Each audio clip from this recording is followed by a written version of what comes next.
안녕하세요. 저는 충북 음성의 고향인 박현숙입니다. 제 나이는 이제 6학년이 넘었네요. 제가 사고가 나서 지금은 휠체어에 이렇게 의지를 하고 있습니다. 말하자면 하지마비 중증이라고는 하죠. 그런데 저는 2003년도에 이렇게 모임이 있어서 거길 갔다가 나오는 길에 사고를 당했습니다. 이제 그 식물인간이라고 말하죠. 코마 상태 뭐 이렇게 2달을 있었는데 그래도 감사하게 살아났어요. 아마도 아이들을 생각을 해서 그러지 않았을까 싶어요. 그때 나이가 고3이었고 대학교 1학년이었고 그래서 한 병원 생활을 2년 하고도 6개월을 더 했습니다. 그러다 보니 한 3년 가까이 그렇죠. 재활치료도 하고 수술도 5번이나 했고 그렇지만 살아있는 거 감사하죠. 근데 때로는 너무 힘들 때 있습니다, 사실. 그렇지만 살아있는 게 감사해서. 왜냐하면 저는 통증이 좀 심해요. 그래서 밥은 굶어도 되는데 아침, 점심, 저녁 약은 먹고는 좀 힘들더라고요. 버틸 수 있는 정도까지만 약을 먹고 다 빼버립니다. 그래도 한 지금 2003년도에 사고 났으니까 거의 20년이 넘었잖아요. 그러니까 중추신경이 조금 좀 멍해졌어요. 그전에 기억력이 좋았는데 아마도 그래서 요새 노력 중입니다. 기억력 이런 것 때문에. 그리고 이제 그러던 중에 사고 나고 집에를 왔는데 2개월 있으니까 너무 시간을 버리는 것 같은 느낌이 나요. 매일 천장만 쳐다보고 살아있다는 느낌이 아니라 이거는 뭐 시간 때우고 있다라는 느낌. 그리고 박사님들은 내가 60을 살기 어려울 것이다 라고 말씀을 해주셨고 그때 내 나이가 사고 났을 때는 42이었습니다. 그리고 뭐 2년 6개월 있다 나왔으니까 참 이제 아이들 키워놓고 나서 좋을 때인데 어찌됐든 이제 대학교를 가니까 둘 다 서울서 돈도 많이 들어가게 생겼고 둘 다 명문고를 나왔고 아들, 딸이에요. 그리고 뭐 보상 좀 받았지만 뭐 부권들은 쓸모가 없더라고요. 헛부고 우리 아저씨는 좀 뭐랄까 자유분방한 그런 사람이었어요.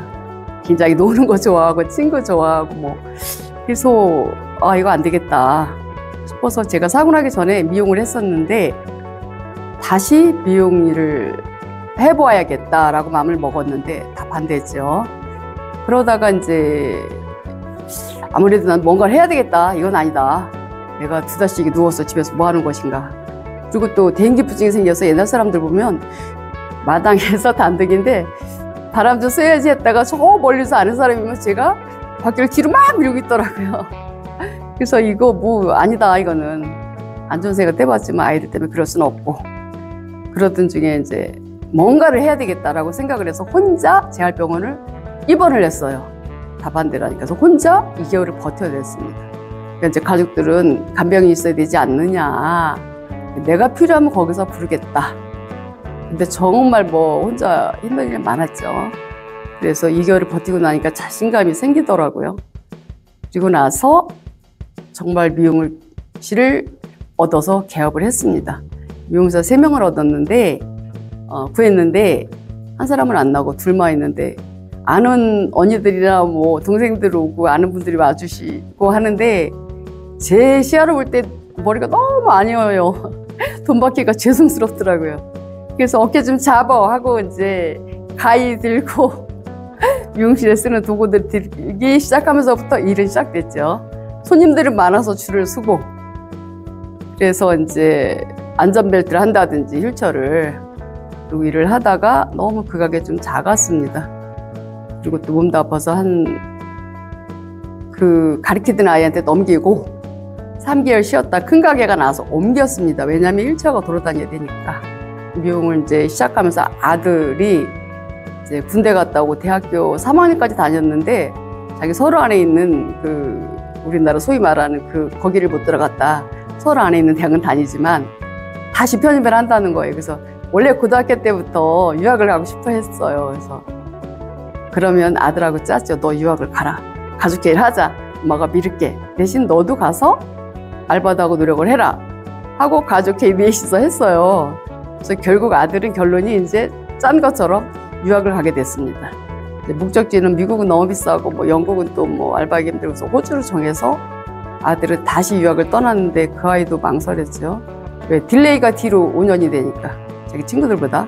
그래도 완벽하게 준비해서 사회에 나와라 하고 지지를 해서 정말 갔는데 다 좋았는데 이제 필리핀을 2달 경유해서 가는데 아들이 호주 가고 나니 달러가 그때 당시에 1,380원, 90원까지 올라간 거예요. 근데 일주일 방세는 45만 원. 등록금은 이제 제일 좋은 대학을 브리즈번으로 갔는데 입학을 하니까 1억 가까이 되더라고요. 8,600만 원. 그래서 좀 낮춰서 가라. 돈 들 들어가는 대로. 그래서 그 다음 대학을 들어갔어요. 거기 3,600씩 들어갔던 것 같아요. 하나. 근데 이제 먹는 거하고 많이 힘들었죠. 그 아이도 고생 많이 했습니다. 왜? 영어를 못하면 거기는 서빙 같은 걸 못 봅니다. 노동을 해야 됩니다. 근데 이제 고대 다니던 그 형이 어떻게 마침 만나서 그 형은 이제 어학연수로 왔는데 또 잘 만나서 자기가 알바한 돈을 갖고 자기한테 개인 레슨을 붙인 거예요. 그 아이는 집에서 돈은 이제 나가고 정말 저는 열심히 살 수밖에 없었어요. 그리고 딸도 또 대학을 다녔고 그리고 이제 세월이 지나고 아들은 한국에 왔고 저 때문에 나왔대네요. 지금도 그게 좀 걸립니다. 5년 있다 수석도 하고 그랬었는데 그래서 이제 다시 한국에 들어오고 아이들은 이제 대학을 졸업하고 제가 미용하는 걸 싫어하더라고요. 어머니 이제 그만하셨으면 좋겠습니다 라고. 근데 갑자기 그 일을 놓으면 제가 할 게 없습니다. 그래서 제가 이제 계속 하겠다. 근데 이제 저도 대학을 못 나와서 그때부터 일을 하면서 대학을 다녔죠. 그래서 새벽 3시까지 공부를 하고 장학금을 좀 받아보려고 그렇게 2학기 빼놓고는 다 그래도 장학금을 받긴 받았네요. 4년 졸업을 했고 사회복지 자격증은 딴 데 뭐 1급은 못 땄습니다. 그러다가 이제 제가 굉장히 아팠어요. 그러니까 코로나 올 무렵에요. 2020년, 21년 그때 너무 아파서 저는 방에 있었는데 이제 가족들이 방문 잠궈놓고 제 가게를 다 털어가지고 당근마트 팔고 버리고 저를 집에 있어라 라고 했죠. 그래서 21년도 6월 달부터 사업자 등록이 없어졌습니다. 그러다가 제가 집에 있었는데 우리 애기 아빠가 작년 그러니까 2003년 5월 31일 날 갑자기 3개월 동안 그 충북대병원에 입원했는데 폐렴으로 갑자기 가버렸어요. 그래서 저는 모든 게 다 무너진 것 같고 기댈 사람도 없고 둘이 살다가 그래도 부모님보다 사는 날이 남편하고 사는 날이 많더라고요. 그래서 좀 힘들어서 작년에는 여행도 많이 다니고 또 아이들도 걱정이 돼서 그런지 그래서 장애인 되고 작년에 처음으로 2023년도에 처음으로 장애인 복지관을 가봤어요. 23년도도 한 번도 안 가봤는데 그래서 갔는데 어찌됐든 간에 그래서 뭐 거기서 그림을 원래 좋아했으니까 그림도 배우고 그렇게 1년 보내고 여행을 많이 다녔죠. 그리고 나서 이제 10월 달 되니까 이건 아니다. 영혼이 반 가출했지만 뭔가를 해야 되겠다. 아이들한테 손벌기 싫고 독립을 해야 되겠다. 그래서 이제 알아보니 군에서 이렇게 좋은 일을 하신다고 하더라고요. 그래서 장애인 일자리를 제가 신청을 했습니다. 그래서 11월 달에 면접을 봤어야 돼. 굉장히 많이 오셨더라고요.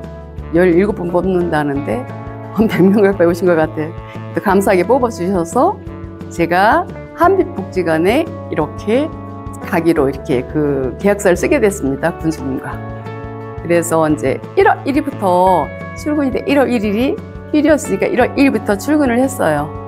근데 처음에는 좀 낯설고 저는 회사 생활은 고등학교 졸업하고 옛날에 라이프 그 재화에서 경리 보다가 개발부에 가 있다가 그게 전부예요. 그리고 결혼을 일찍 했으니까 그래서 이 직장 생활이 처음에 익숙치가 않아가지고요. 네, 톤이 조금 올라가면 여기 참 직장이지 이렇게. 그래서 지금은 조금 많이 이제 익숙해졌습니다. 그리고 여기 복지가 음성복지를 위해서 이 한빛복지관은 꼭 필요하다고 생각이 들어요. 와서 보니까 정말 어르신들 혼자 사시는 분도 많고 또 두 분이 사셔도 한 분이 치매 걸린 분도 약간 있고 그리고 모시고 손잡고 오시는 부부들도 있고 정말 힘들어서 식사 점심 하러 오시는 분도 있고 외로워서 오시는 분도 있고 뭐 이렇게 그래서 음성에 이런 복지관이 있다는 거는 굉장히 행운이고 정말 지금 군수님께도 감사하고 이 모든 관장님이나 기관장에게 감사할 일이라고 저는 생각합니다. 근데 작년 9월 달에 개원했다고 하더라고요. 굉장히 감사하게 생각하고요. 여기 와서 저의 노후를 좀 보는 것 같고, 아, 저건 배울 점, 저건 안 배울 점 이렇게 매일매일 생각하고 또 배우는 점이 많고 또 여기서 식사하면서 굉장히 또 감사하게 생각해요. 일주일 타다 보니까 의자 빼주시는 분도 있고 물 갖다 주시는 분도 있고 식판 날라주시는 분도 있고 돌아가면서 너무너무 감사하고 고맙고 아, 아직도 이렇게 사랑이 많이 남아있구나 라는 생각이 처음에는 그게 익숙치 않았지만 지금은 굉장히 감사하게 생각하고 있습니다.